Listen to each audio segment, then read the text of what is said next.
Assalamualaikum warahmatullahi wabarakatuh. Selamat sore semuanya.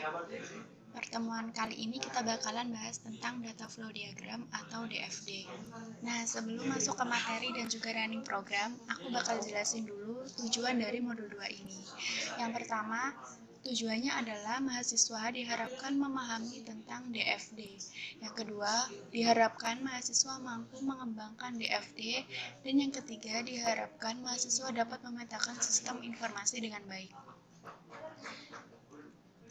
Nah, aku bakalan jelasin sekilas tentang data flow diagram dari pengertiannya. Apa sih data flow diagram itu? Jadi, DFD atau data flow diagram adalah suatu modeling tool yang memungkinkan sistem analis menggambarkan suatu sistem sebagai suatu jaringan kerja proses dan fungsi yang dihubungkan satu sama lain oleh penghubung yang disebut alur data atau flow. Adapun fungsi dari DFD diantaranya adalah sebagai berikut ini. Yang pertama, DFD membantu para analisis sistem meringkas informasi tentang sistem, mengetahui hubungan antar subsistem, membantu perkembangan aplikasi secara efektif. Yang kedua, DFD berfungsi sebagai alat komunikasi yang baik antara pemakai dengan analis sistem. Kemudian yang ketiga, DFD dapat menggambarkan sejumlah batasan otomasi untuk pengembangan alternatif sistem fisik. Nah, di dalam DFD ini ada beberapa simbol yang dipakai. Yang pertama adalah terminator. Nah, terminator ini biasanya menggambarkan tentang entitas dan disimbolkan sebagai persegi panjang. Ada dua jenis terminator, yaitu terminator sumber dan juga terminator tujuan. Nah, untuk lebih jelasnya, kalian bisa lihat di gambar 2.1 ini.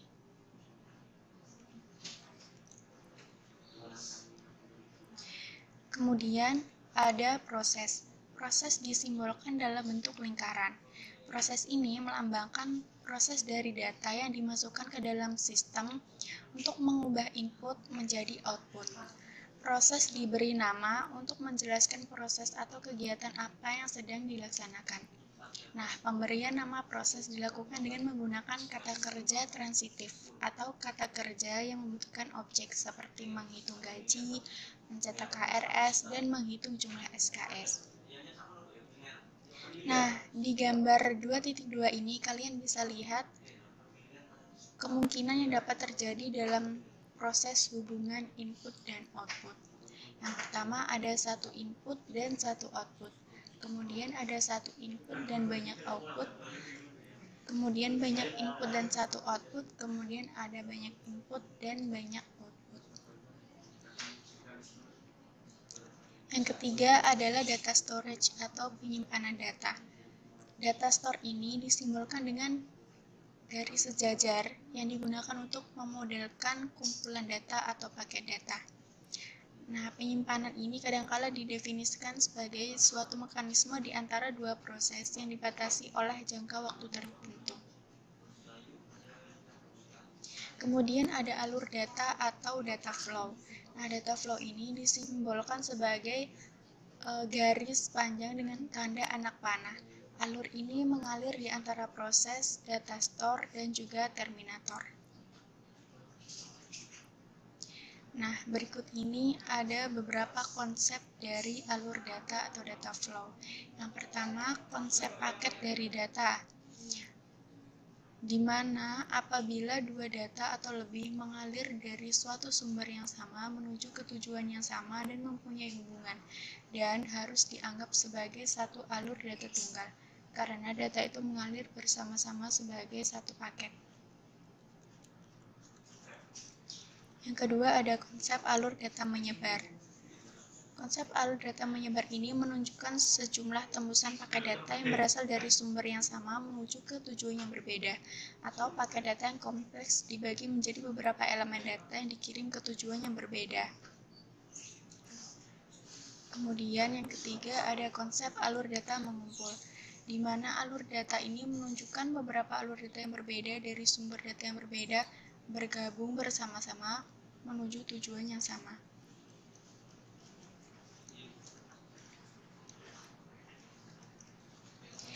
Nah, kemudian ada penggambaran data flow diagram. Secara garis besar, langkah untuk membuat DFD ini adalah yang pertama, diidentifikasi terlebih dahulu semua entitas luar yang terlibat di sistem. Kemudian, identifikasi semua input dan output yang terlibat dengan entitas luar. Kemudian, kita membuat diagram konteksnya. Diagram ini adalah diagram level tertinggi dari DFD yang menggambarkan hubungan sistem dengan lingkungan luarnya.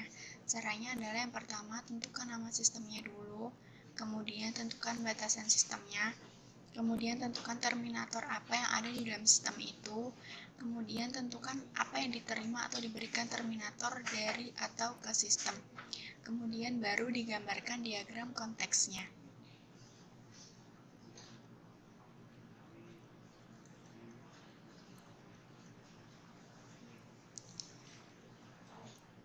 Kemudian ada diagram level 0. Diagram level 0 ini adalah dekomposisi dari diagram konteks. Gambarannya bagaimana sistem berinteraksi dengan external entity atau entitas luar. Kemudian ada diagram level 1, di mana diagram ini merupakan dekomposisi dari diagram level 0. Dan diagram level 1 ini menunjukkan proses-proses utama yang terjadi di dalam sistem yang sedang dibangun. Contohnya seperti pada gambar ini.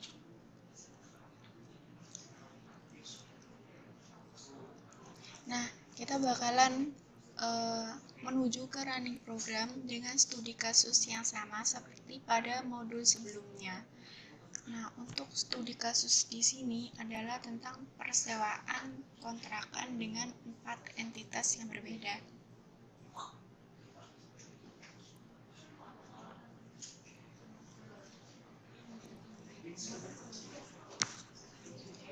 Nah, untuk membuat data flow diagram ini kita menggunakan software Power Designer aja tanpa exam. Yang pertama kita buka softwarenya, kemudian kita pilih Create Model, kita klik Data Flow Diagram. Nah, yang pertama kita membuat entitasnya terlebih dahulu. Di sini ada 4 entitas.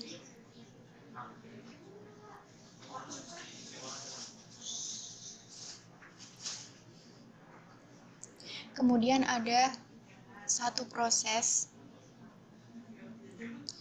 Dan juga kita membuat alur data atau data flow-nya, di mana data flow ini pada setiap entitas ke sistemnya merupakan timbal balik.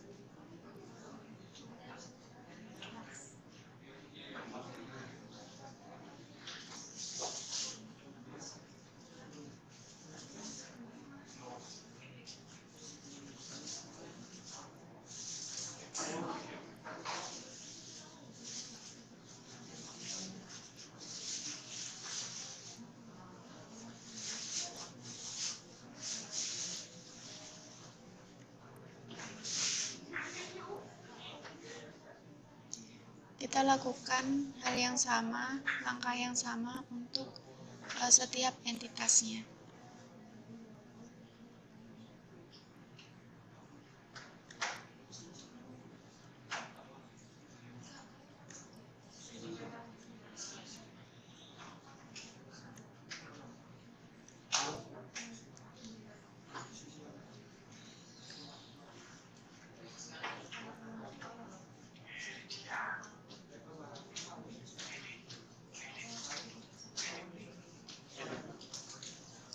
Kemudian kita berikan nama untuk entitasnya. Di sini ada penyewa, kemudian pemilik, kemudian rumah, dan kwitansi kontrak.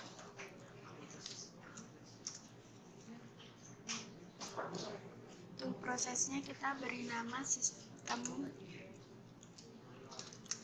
informasi sewa kontrakan. Nah, kemudian data flow-nya kita juga beri nama. Untuk memberi nama dari data flow ini harus berbeda dengan data flow yang lain.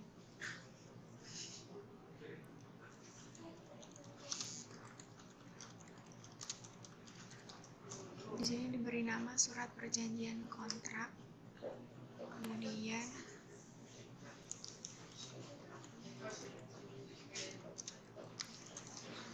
validasi surat, kemudian kesepakatan kontrak.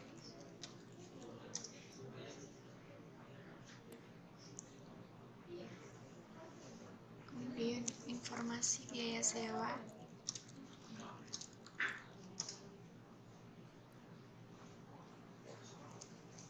list menyewa rumah,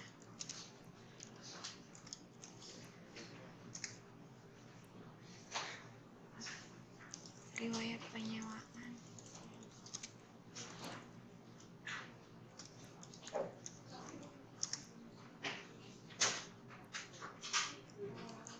ID kwitansi,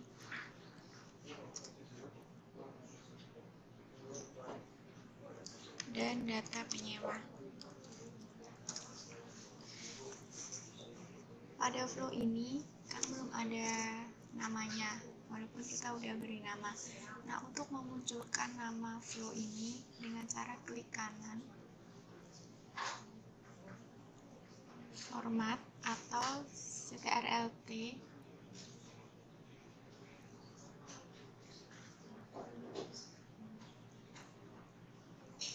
kemudian pilih konten dan klik nama. Maka di sini nama dari data flow-nya akan muncul.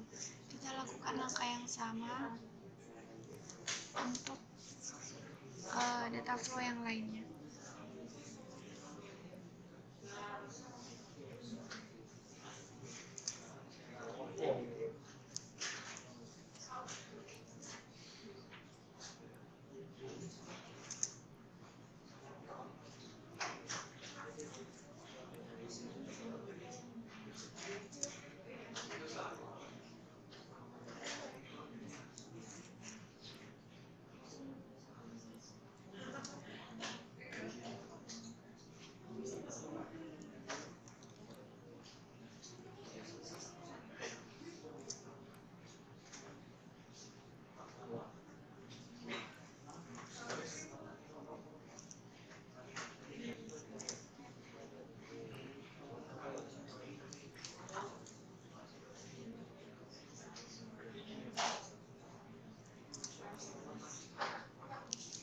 Nah, jadi di sini ada entitas penyewa, di mana dari entitas penyewa ini memberikan surat perjanjian kontrak kepada sistem.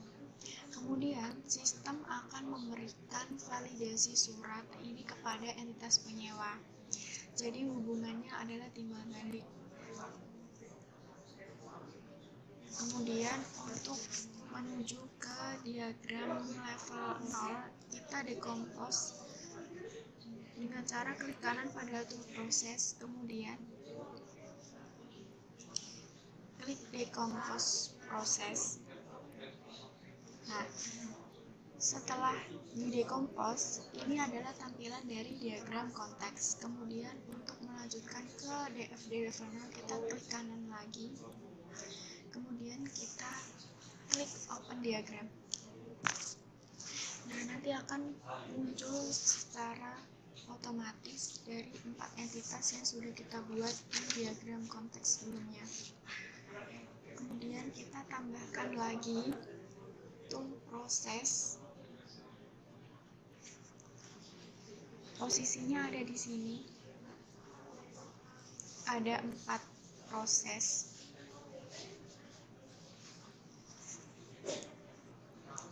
Kemudian kita tambahkan data store. Nah, data store ini letaknya ada di sebelah tool proses. Ada 4 data store.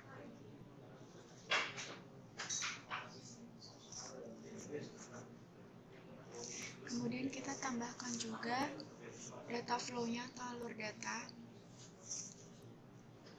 Hubungannya timbal balik.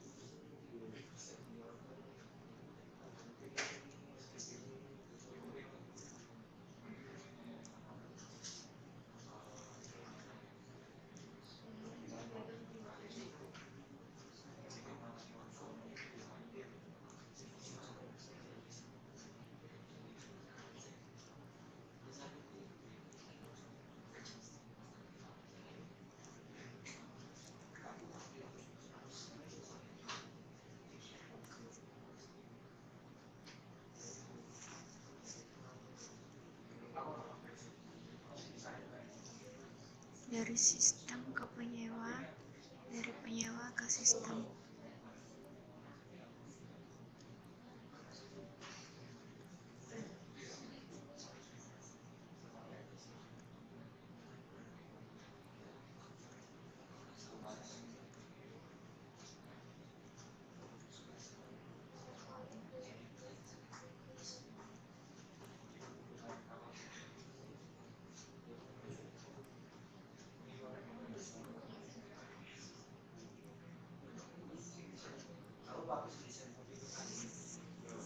Kemudian kita beri data flow juga dari proses ke data store.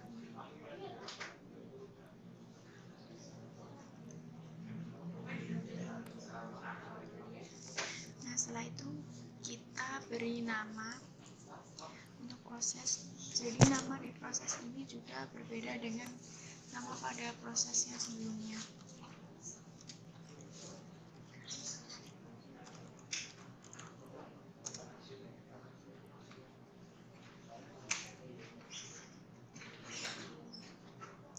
Pemberian nama pada data store juga harus berbeda dengan data store yang lainnya.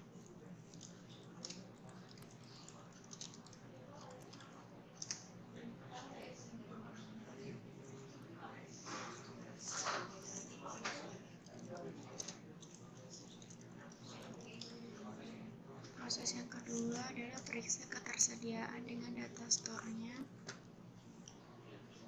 File ketersediaan rumah.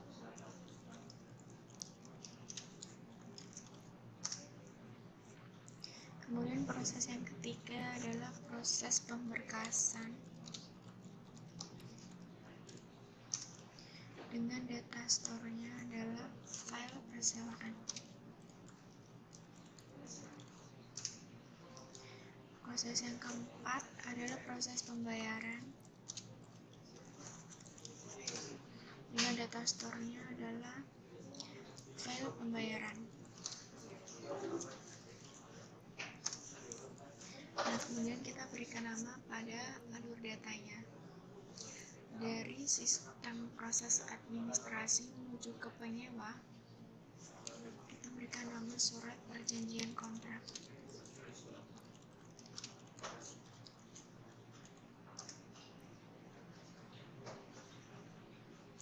Dari penyewa ke sistem, alur datanya adalah isi data perjanjian.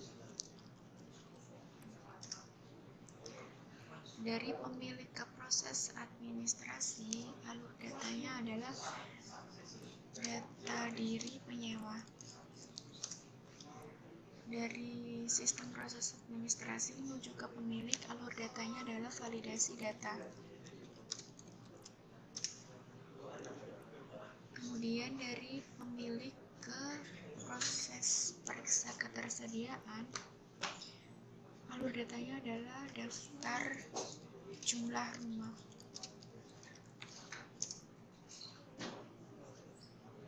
Kemudian dari proses periksa ketersediaan menuju ke pemilik, alur datanya adalah daftar rumah siap huni.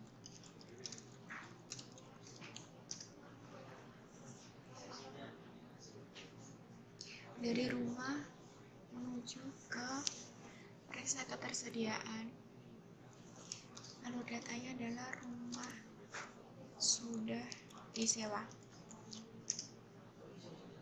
Kemudian dari periksa ketersediaan menuju ke rumah, alur datanya adalah info rumah.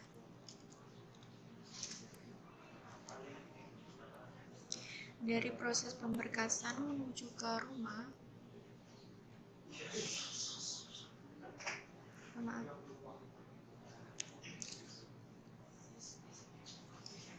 dari sistem proses pemberkasan ini terhadap dua entitas ini hanya ada satu data flow saja.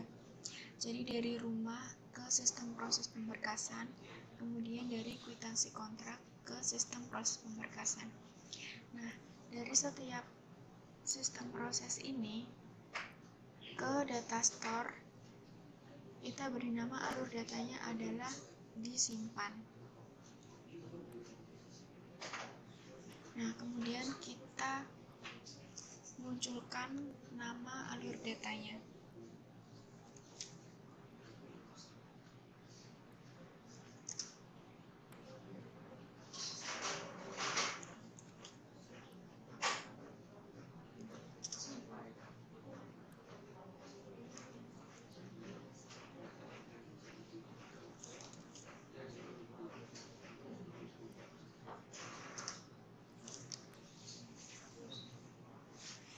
Nah, kemudian setelah semuanya muncul alur datanya, kita dekompos tool proses dengan klik kanan, dekompos proses.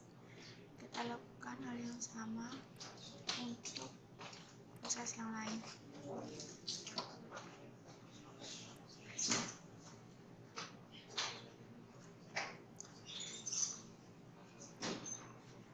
Dan ini adalah tampilan dari data flow diagram level 0, dan untuk menuju ke data flow diagram level 1, kita klik kanan pada proses yang tadi sudah didekompos, kemudian kita klik open diagram. Nah, pada DFD level 1 ini akan muncul dua entitas dan satu data storage. Kemudian kita tambahkan proses di antara dua entitas.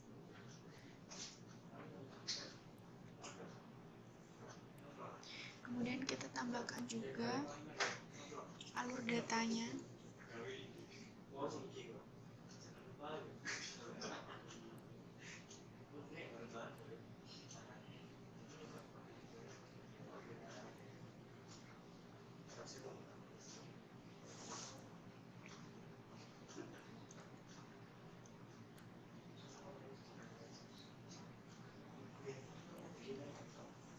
Kemudian kita beri nama prosesnya. Nama proses ini harus berbeda dengan nama proses yang sebelumnya.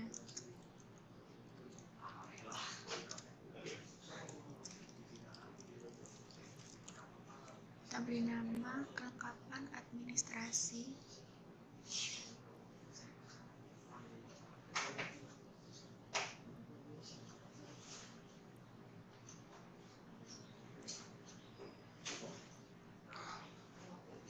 Di sini alur datanya adalah disimpan. Dari proses kelengkapan administrasi menuju ke penyewa, alur datanya adalah surat perjanjian kontrak. Dari penyewa menuju ke proses kelengkapan administrasi, alur datanya adalah pengisian surat perjanjian.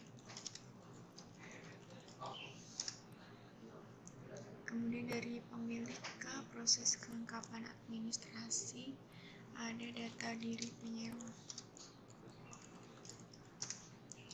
Dan sebaliknya dari proses kelengkapan administrasi menuju ke pemilik, alur datanya adalah validasi data diri penyewa.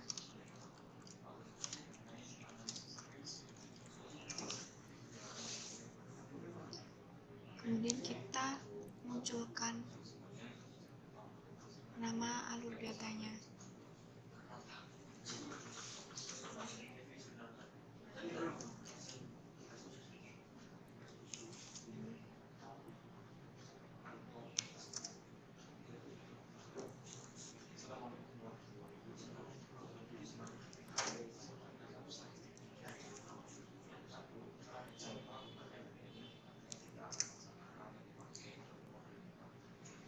Nah,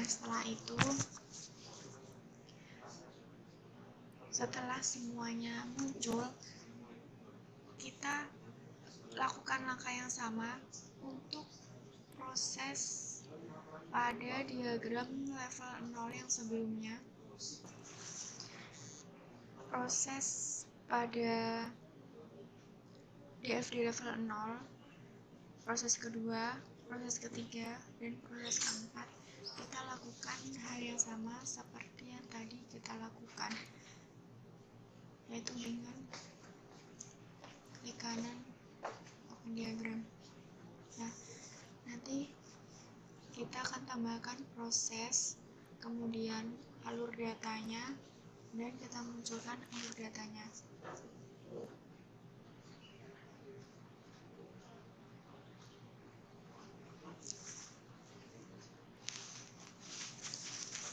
Dan ini adalah tampilan dari DFD level 1.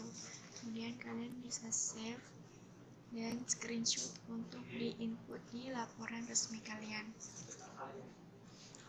Nah, sekian dulu pertemuan hari ini di modul 2 ini. Jangan lupa setelah ini ada post test. Tetap semangat, jaga kesehatan. Wassalamualaikum warahmatullahi wabarakatuh. Selamat sore.